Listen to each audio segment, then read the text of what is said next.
wasn't just a veteran. He was a man who had lived through battles both overseas and at home. He had served 2 tours in Afghanistan, had been wounded, and returned to an America that often forgot the weight carried by men like him. But if there was one thing he never forgot, it was his promise to his late wife. "No matter what happens, I'll be there for Ethan." Ethan, his only son, was Daniel's world. After his wife's passing, Daniel raised him alone, juggling night shifts at a factory and odd construction jobs during the day. They didn't have much money. Sometimes they barely scraped by. But Ethan grew up knowing he had something far more valuable than riches, a father who loved him fiercely. Graduation day was supposed to be the payoff. Daniel had worked himself ragged to buy Ethan's cap and gown, to keep the lights on, to make sure his son had every chance at a better future. He pressed his only suit that morning, the same one he had worn to his wife's funeral, and tucked the small American flag he carried everywhere into his breast pocket. But as he approached the school auditorium, his worn shoes clicking softly on the pavement, 2 security guards stopped him at the door.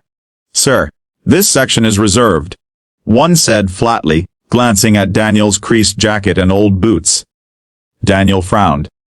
"I'm not here to cause trouble. I'm just here to watch my son graduate." The taller guard crossed his arms. "Do you have a ticket? These seats are for families who contributed to the graduation fund. If you don't have the proper credentials, you'll have to leave." Daniel's chest tightened. He had scraped together enough money for Ethan's cap and gown, but he couldn't afford the donation the school had asked parents for. He tried to explain, voice trembling but steady with pride. "My son, Ethan Cotter. He's valedictorian. I promised him I'd be here." But the guards didn't budge. "Rules are rules. You can wait outside, but you can't come in here." Around them, parents in polished clothes and expensive shoes whispered. Some stared, some looked away. Daniel felt the sting of humiliation creep up his spine. For a moment, he thought about leaving quietly, just to spare Ethan the embarrassment. But then he remembered his wife's words, her voice in the hospital bed. "Don't ever let him feel alone, Danny." And so, he stood there, tired, broken, but unwilling to move. Unbeknownst to Daniel, his old Marine buddy, Jake Morales, had been keeping tabs on him.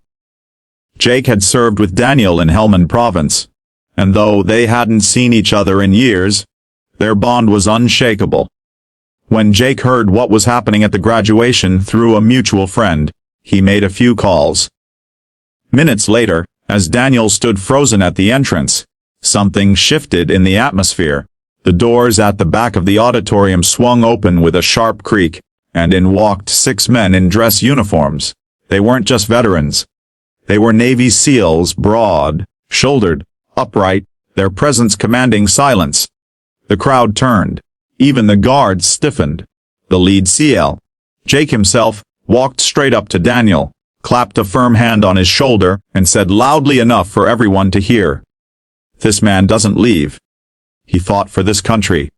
He raised his boy alone. He belongs here more than anyone."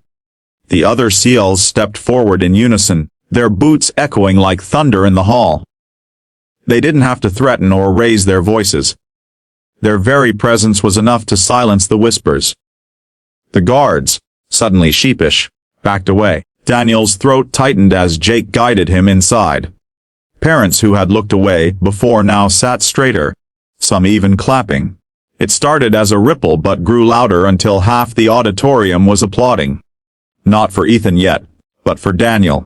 When Ethan walked across that stage later, diploma in hand, his eyes scanned the crowd until they locked onto his father sitting tall between 6 warriors, who had shown up not just as soldiers but as brothers.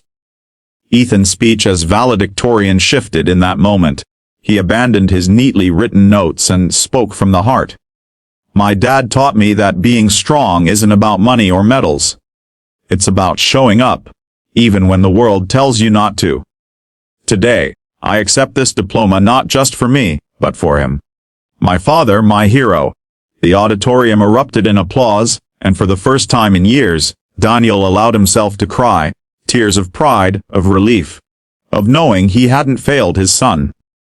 That day became more than a graduation. It became a reminder that brotherhood doesn't end on the battlefield, and that love, especially a father's love, can outshine any obstacle. And as Daniel walked out of the school with Ethan by his side and 6 CLs behind him, the world finally seemed to understand what he had always known: a man's worth is not measured by his wallet, but by the promises he keeps.